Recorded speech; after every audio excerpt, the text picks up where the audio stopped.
I'm just going to go ahead and say it. This has been one of just the best playoffs in a minute. And last year's was great. Don't get me wrong.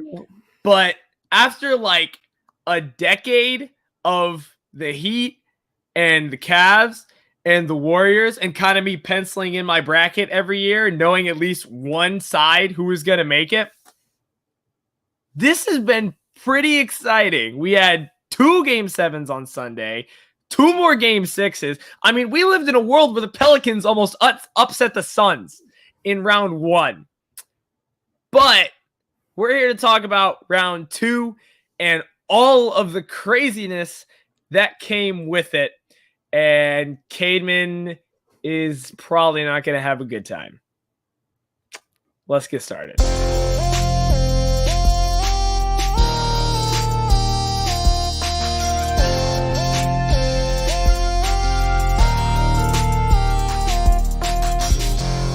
Allied Rivals.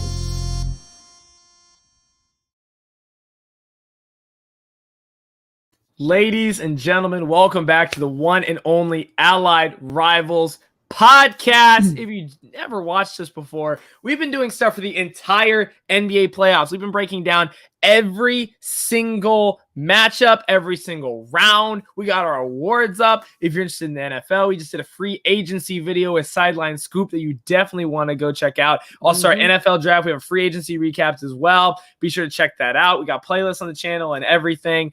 We are the Allied Rivals. My name is AJ Herschel, and right over there, you've got the man, the myth, the legend, Caedmon Bauer. How are you doing today, man? I'd say I'm recovered. That was fast. Fast. I wasn't expecting that. I'm not gonna lie. I think I'm good. Okay. All right. Yeah. I think school kind of took the Bucks series off my mind, and gotcha. I think we're just gonna chill. Yeah, because you got finals and stuff, right? Are you done, or do you have a little bit more left? I have 2 more weeks. Okay. And then finals. 2 weeks and then finals. Okay, not that much. Yeah. Not that much. No, that ain't bad. No. Nice. No. Very nice. How about you? Yeah, I'm doing all right. I got graduation in just over a month. And yeah, kind of just trying to finish up the year. I'm back at work off my banged up ankle. Yes, sir. I'm in shoot around. So, IR now. Yeah, exactly. I'm officially from IR to questionable now, I guess, at this point. So it was funny. I was at my church a while back, and we were just playing basketball, and I was like, all right, I'm not going to play. And I just sat in the corner, took 1 3, made it, and left. And I was like, I'm clocked out. I'm good after that. I made my mark, and until I'm 100%, I'm all right. So there we go. Yeah, hanging in there. We're doing good. But like I said, playoffs has been crazy. So let's just go ahead and jump into it. Personally, I kind of want to go ahead and talk about this one first. Warriors Grizzlies was such a good series, man. Oh my goodness. Cade, how about we get your initial thoughts from the series first? Well, I think I picked Grizzlies in 6. I don't remember. That might have been it. That's what I picked. Okay. Just because originally I'd picked them to go all the way. I think if I had picked either the Suns or any other team, I think I would have picked the Warriors in this game, but I just wanted to stick with who I was picking. That's fair, Warriors played just crazy, and I think it was except for, what was it, Game 5, where they got smoked when Ja Morant wasn't playing. Yeah, just demolished. They what was that, like 40? They were down by like 58 at one point. That was they were down. Yeah, they were bad. It was bad. Yes, but besides that, the Warriors played really well and really consistent. It's really, like, I always felt like it's a smaller team, and I'm thinking in the playoffs, are they going to be able to compete with, I don't know, just teams like the Mavericks, for instance, just got teams with bigger guys, and they play some of the best, most consistent offense ever. Yeah, ever. Death lineup 2.0. And they have They have 3 lethal shooters now. Can we just go ahead and make this Oh my official? Can we goodness. officially induct Jordan Poole as a Splash Brother? Like, please. At this point, I like, I think know he so. wears like Splash Cousin, Splash Net. Please, can we just go ahead and say he's a Splash Brother, right? At this point, I think so. oh They just play so well, and I'm always, and then on the other side of the ball, I'm thinking, are they going to be too small to D up against these big guys? And you know what? They're not. And then Draymond Green just like grows, Draymond Green like the is Hulk. ridiculous. It's crazy. I feel like he's gotten like way bigger since the last time they were in the playoffs. The Big Three. It's nuts, but look, it's man. been a while since the Big Three were playing together, and then they're playing incredible. Like, it's been looking like they've been playing for 20 years. Yeah.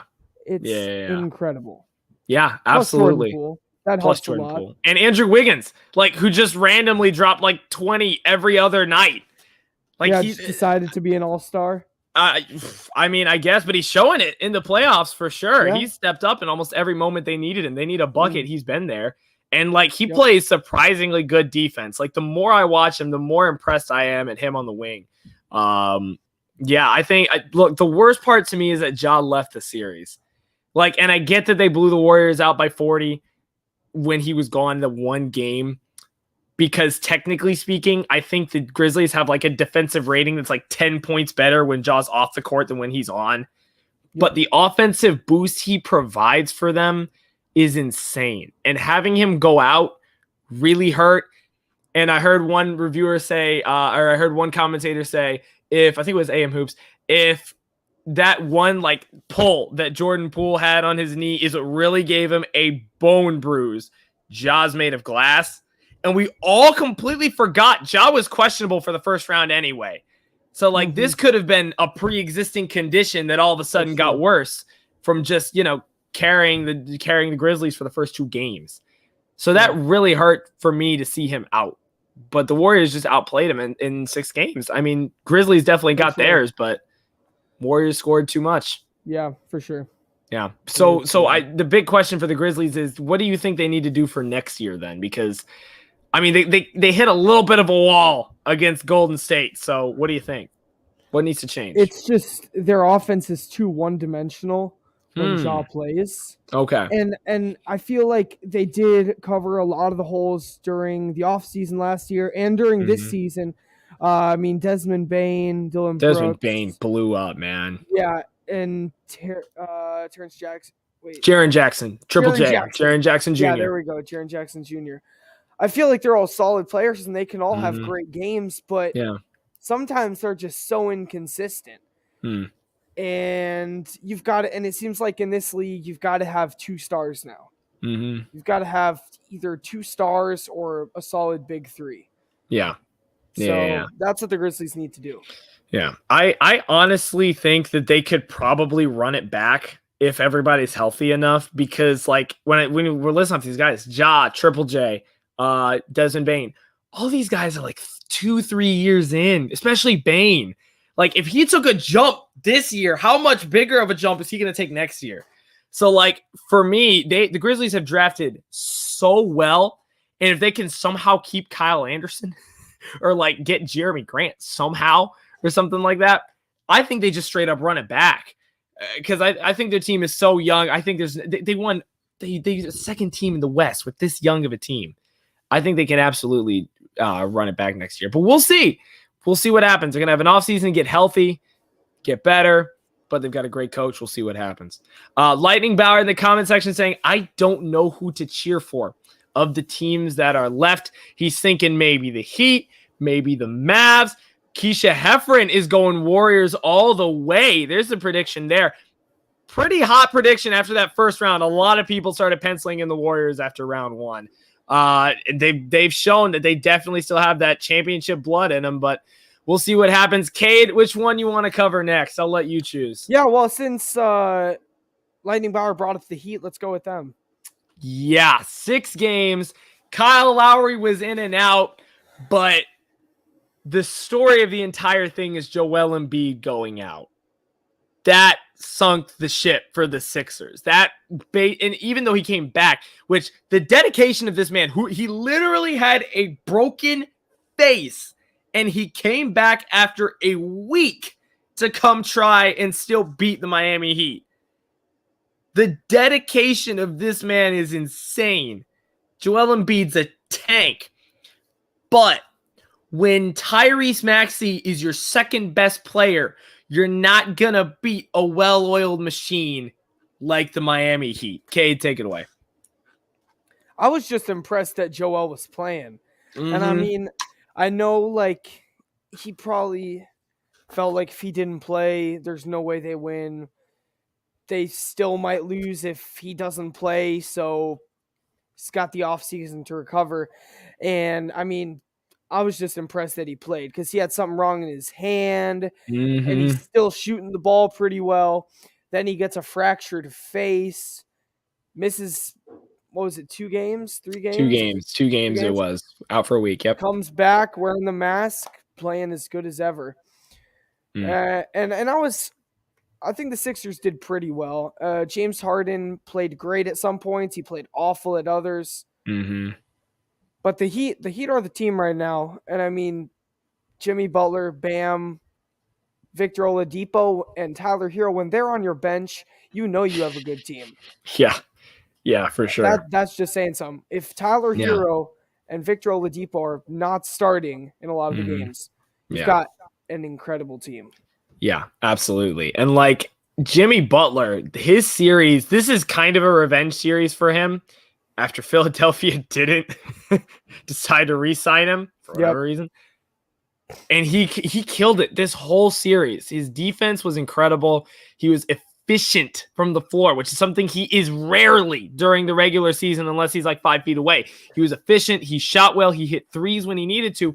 And I think we all need to realize at this point, James Harden, this is not Houston James Harden anymore. Nope. And he's not. And it's really funny to me how a lot of publications like Net Sixers, once the trade happened for Simmons and Harden, it was like, this could be the best, most even trade in NBA history for both sides. Then after the playoffs, Simmons doesn't play. Harden 0 for 2 in the second half of the final game. 2 shots the entire second half. This is the worst trade in NBA history for both teams.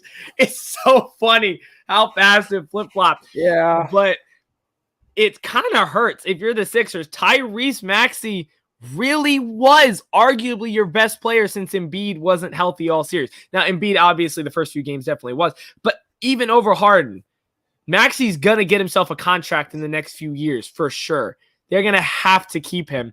But that brings the question, what do they do for Harden? He said he's going to pick up his player option for next year. But if they gave him a full 5-year max, they're going to be paying him $60 million when he's 37 years old. So, Cade, that's weird. You're the Sixers. What do you do? Because, I mean, he's still a great facilitator. He's averaged 10-plus assists for 3 straight years. 20 points for however long a year. But what do you give him? Do you give him a full max? Do you let him test free agency after his player option? What do you think? I wouldn't want to max James Harden at this point.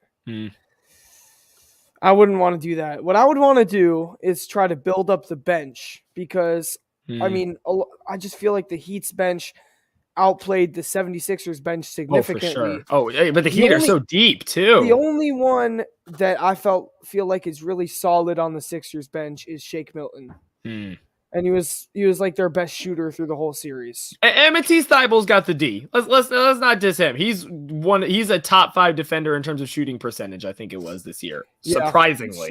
That's true. But yeah. But he missed some games, right? He did. Yeah, he hasn't been 100% throughout the series, yeah. Right. So I'd say build your bench. Don't sign James Harden for a max. I just don't think he'll work out. He's not who he once was. It's going to be interesting. One of the biggest things is they're going to have to probably offload Tobias Harris's contract, finally in their eyes. I feel it's 35 mil or something like that. Because right now, because James, assuming he probably will pick up that player option, even if they don't give him an extension, you're going to have Embiid's contract, Harden's contract, and Tobias Harris's contract. Harden's going to be too much for anyone to trade for. You're not trading Embiid. Tyrese Maxey's still going to be on a low contract, thank goodness, but then you got Tobias Harris's 35 mil. And as much as I like Tobias Harris as an individual player, he doesn't really fit on the roster. So they're going to have to trade him and see if they can free up some cap room if they're going to really make a run at free agency this year in terms of depth, like you were saying, they don't have a lot of space right now, unfortunately. I think the 76ers they're going to have to get someone in the draft. I think they either get a new shooting guard or small forward in the draft. Do they have a first round pick this year too? I can't even remember. Probably. I can't remember if they have one or not. They do. Wait, but it may be conveyed to Brooklyn for some reason. Anyway, they might. They might. We'll get see. A shooting guard or a small forward. That's pair him with Tyrese Maxey. Maxey. There we go. It looks so good. Let's move on to the Bucks. You want to go ahead and get it out of the way? All right. Tatum. Okay, so if any of y'all didn't watch, this was one of the best playoff series I've ever seen. None of these games were crazy blowouts. The defensive scheming by Budenholzer and especially Ime Udoka was insane. Back and forth, it had comebacks, it had shooting, it had 40-pointers from Giannis and Tatum. This series had everything that you would want in terms of just pure game quality. It was insane. But at the end of the day, the Boston Celtics take it home in 7. Cade, I'm going to let you just go ahead and say what you need to say. Go ahead. Giannis was incredible. And if you watched the series, he had, I think it was 4 games where he scored 40. Maybe it was 3, but I think it was 4. I'll check on that really quick. He played absolutely incredible. You can't get anything better than that. 3 games. 3 games of 40 or more. That's ridiculous. He had 1 or 2 triple doubles in there. I mean, Giannis was sensational. Besides Game 7, where he missed 4 layups, that's not Giannis like. So that was bummer. And the only blowout was Game 7, and yeah, that's a bummer. Yeah. Look, we didn't have Chris Middleton. That kills. There it is. Yeah, it does. It 100% does, though. That's awful. Not only is he an incredible defender. I mean, he's not an incredible defender, but he's pretty tall and he's a good defender.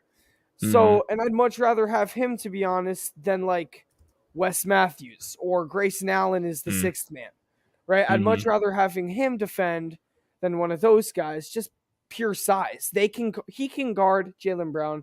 The other guys, it's more difficult, just purely based off size. Yeah.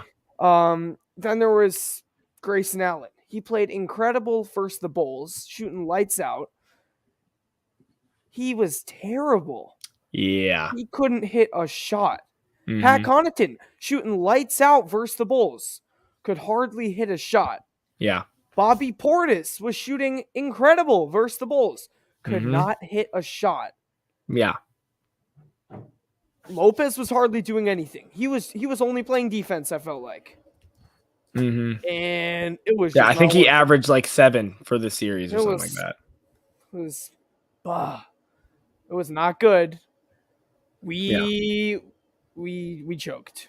We sold this. We sold this series. I feel like we definitely could have won. Oh, for sure. Oh, well, this is it was completely back. The whole series was back and forth. It was back and forth. Bucks, Celtics, Bucks, Celtics, Bucks, Celtics, Celtics, and that's where it went downhill. We should have won Game 6. I don't know how we blew that. But I think our problem was we just shoot too many threes when we're not hot. And that was so Which was bad. Often this series. The 3-point shooting for Milwaukee was horrible. So bad. Yeah. But, yeah. I don't even know. We all watched it. It was terrible. Oh, yeah. So you took the Bucks. I'm going to take the Celtics then. All right. So the Celtics' entire defensive motto at this point was no easy buckets. That was their entire defensive scheme. We're going to close out on everything. They're one of the top 2 teams at switching in basketball. Them and the Warriors on defense. They both of those teams switch entirely well. Al Horford I love Al Horford. Stinking turned back the clock 10 years and held Giannis to 35% when he was the main defender through the first 5 games. That's absolutely insane. Al Horford we're talking about here. dropped 30. Tatum had a 42-point game. And so when it came down to game 7, the thing with the Celtics is that almost everybody had themselves a game at some point. Horford had a game. Tatum had a game. Jaylen Brown intermittently had a game. Marcus Smart had defensive games. Some games he didn't, obviously. Game 5. But then, so the Bucks strategy, game 7 is, okay, make Grant Williams beat us. And he did. He just, in his head, the Larry Bird, Reggie Miller, Steve Kerr, Kyle Korver switch flipped. And he nailed 7 threes and led the Celtics to win. 53 3-pointers. That's the number. That is how many more threes the Celtics made versus the Bucks. That is the biggest difference maker of this series. They were raining in from deep. And I'm going to say this again. The best defense in the NBA came out on top. And this is why I was saying don't overestimate the Bucks-Bulls series, because our offense was 25th and our defense was 25th after the All-Star break. And there's a reason the Celtics had the number 1 offense and defensive rating after the All-Star break and at the end of the season, because they had the best defense in the NBA, and they didn't even have Time Lord. They didn't even have Time Lord at the end. They didn't have Robert Williams at the end for the last few games either, and he's huge. Absolutely crazy. Series was great, and the Celtics stepped up at the end of the series. Sure, the Bucks definitely could have done better. The shooting wasn't great, but a lot of that is also attributed to the Celtics playing incredible team basketball, which has been what they've done for the entire second half of the season. Keisha Hefford in the comment section saying tough luck for the Bucks. Celtics owned Giannis in game 7 like a dog. I think he shot like 37 in game 7 or something like that. Giannis gave everything. Like, that is the one person you cannot take anything away from the Bucks series this series.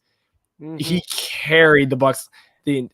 Absolutely crazy. Half the points are from him and him assisting to people. Yeah. Absolutely nuts. Yeah. Yeah. I wish Chris Middleton would have been healthy. That definitely would have changed something. That would have changed. See, I mean, that would have taken away Jaylen Brown's game, and it was taken away for a couple games. Yeah. But man, he had some nice games. He had some clutch shots. So yeah. Hey, there's always next year. Which is a good question. So, Cade, what can the Bucks do to try to run it back next year? It's not like a big what can they do. It's just stay healthy. I'd say get a better backup point guard than George Hill. What's wrong with George Hill? I hate to say it, but he's just not it. He used to be one of the best 3-point shooters in the league.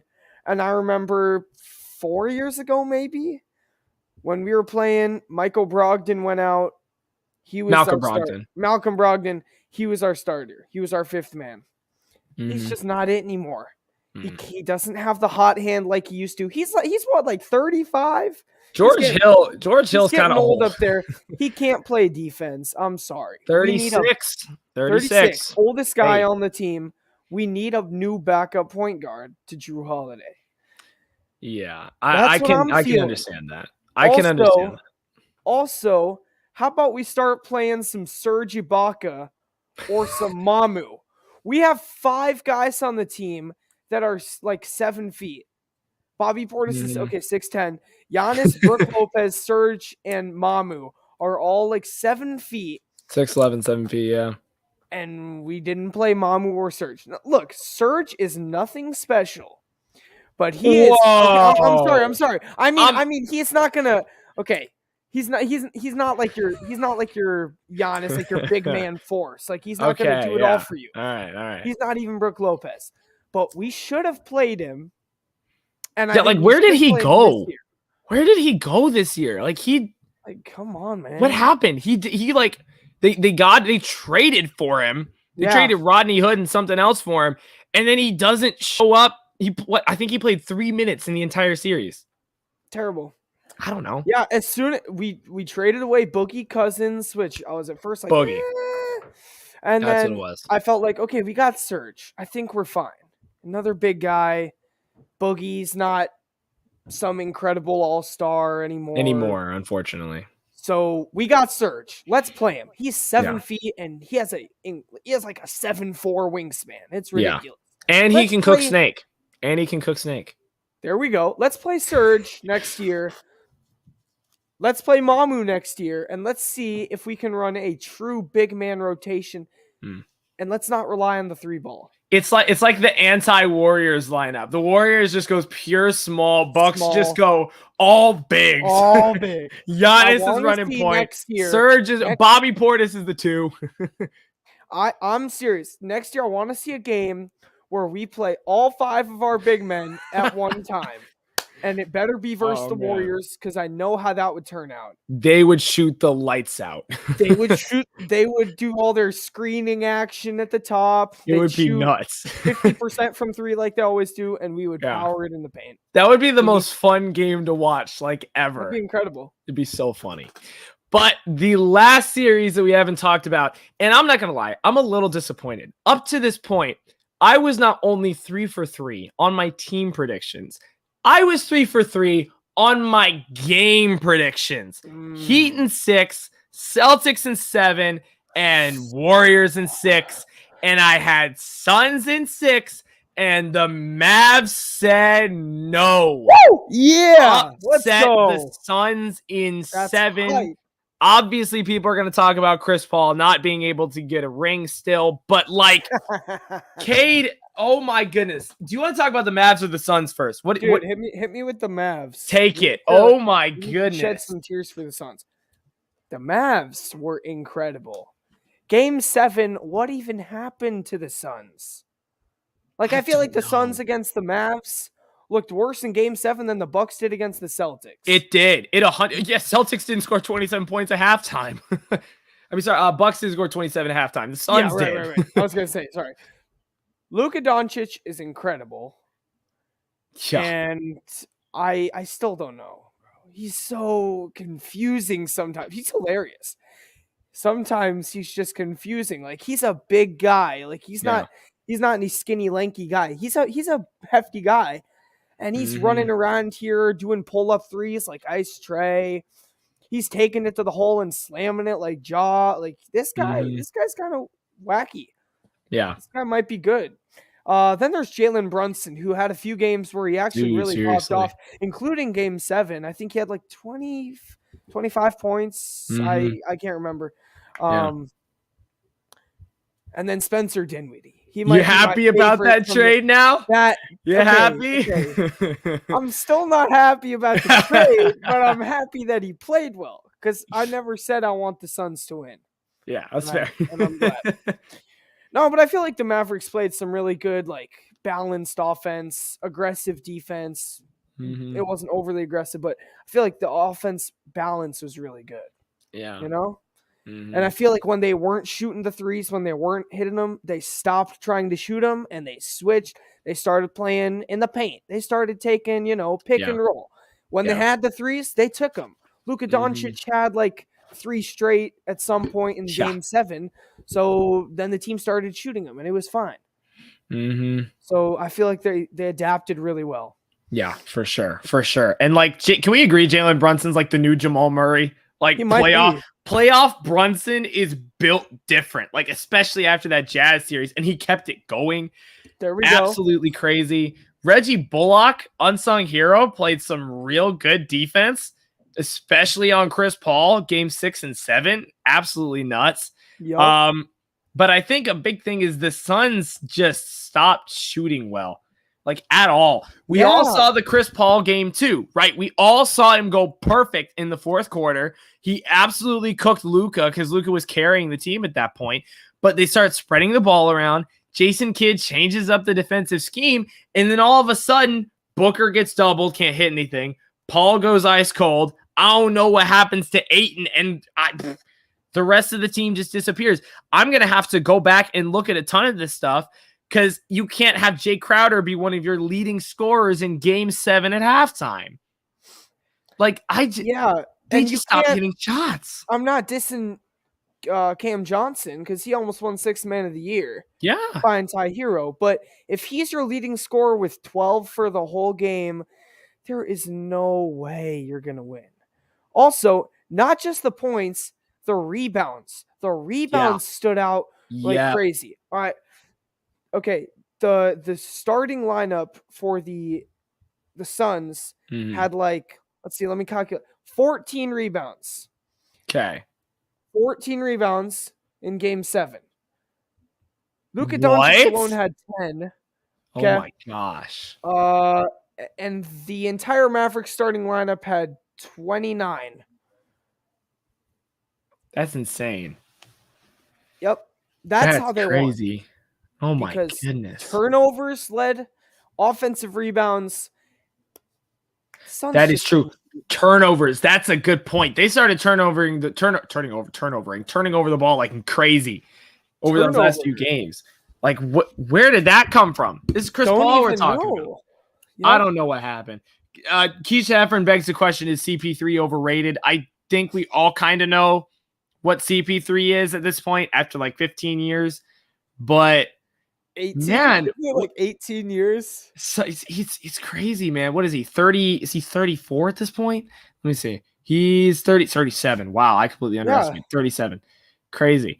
So like, what is there left for the Suns to win a finals? Like, what do they have to do? It seems like they have it so obvious. This is DeAndre Ayton year 4. This is a contract year for him. I thought he was ready. Like, I thought he was ready to take over the big man position. He's not. Honestly, he's just not. Look, I love Jay Crowder. And even during the finals, I was just like, wow, he's still pretty good. But, like, he can't do it all. Yeah. And he's never going to be, I don't know, who's a good power forward in the league? Anthony Davis. Giannis? Anthony Davis. He's never going to be Anthony Davis again. I mean, yeah. Okay, now Anthony Davis might never be Anthony Davis again. That's a different story. That's a different story. Yeah, but and you and I, you know, like we talked about this last year too. I love stinking Jay Crowder and everything, but like, I don't. Do the Suns get a new point guard? Do they move Cam Johnson? Like it's hard to figure out. Like, if we look at this, like if we look at all the series, right? We look at the Grizzlies. Why did they lose? The Warriors outshot them, and Ja got hurt, and they couldn't contend. Right? Obvious. What happened with the Heat series? James Harden wasn't the same. They didn't have the shooting. Embiid was injured. Bucks couldn't hit a 3 to save their lives. Who sold on the Suns? It was like a team. Yeah. It was like everyone. I don't get it. For the Bucks, I can pinpoint. Right. Grayson Allen sold every 3. Bobby Portis pretty much, he went like 2 for 18. The Suns won 64 games. Something happened. And half of that was without Chris Paul. Like, is it time to move on from Chris Paul? I don't know, man. Because what better options are you gonna find though? And he's still got like 2 years left on his contract. How much more does Marcus Smart have on his contract? I don't even know, but I don't think he would want to leave Boston anyway. But I don't even know. I don't even know what Marcus Smart's contract is because he's a facilitator type guy. He's there. His contract is up after this year, I think. Wow, yeah, that's actually crazy. So too. Yeah, you're right. I don't know, man. So yeah, maybe pick up him. Maybe Trae Young. This is nuts. Because I feel like he got the max. Yeah, he got the max. Yeah, if he was available, but I feel like it might be time to get a new point guard. I don't know, man. And I'm gonna have to watch some thinking basketball videos on this. I already watched Heat Check's video on this. Like, my brain is still confused about what happened here. Congrats to the Mavs. You outplayed them. Brunson, Doncic, Bullock, Dinwiddie, all y'all guys. Spencer. Congrats. But with that being said, that is the recap of every single round of the NBA playoffs. If you're looking for our thoughts on what's going to happen to the teams in the next round, we are going to do videos on those because that's kind of what we do. We're going to break down each championship round. Celtics Heat. Celtics Heat game 1 is tomorrow. Tomorrow night. Game 1 in Miami. Super exciting. And the Mavericks get to take on the Warriors in Golden State on Wednesday. I'm going to be watching. AJ? He's going to be watching. Who are you rooting for? In the series or in the whole thing? In the whole thing. Yeah, I'm going to go ahead and say here, Look, I'm going to say the same thing I said in every single prediction video about this team. It's their time. I'm going Boston, man. Okay, I said it during the Nets series. I said it during the Bucks series. I'm going to say it again. I think I'm going to – they were originally my pick to win it all until Robert Williams got injured. But, yeah, honestly, Western Conference, I just kind of want to have fun. I kind of want to just have fun with the Western Conference series because it's going to be Luka and Steph trading threes and Brunson and Jordan Poole just getting dunks left to right. It's going to be fun. This is going to be a fun one. It's going to be good. For all y'all, be sure to be subbed with notifications on. Like, subscribe, comment. You've been on YouTube. I don't need to tell you all that. Y'all know how to do it. We'll see you guys next time on the one and only Allied Rivals podcast. I'm AJ Herschel. That's Caedmon Bauer. We'll see you guys next time. See you.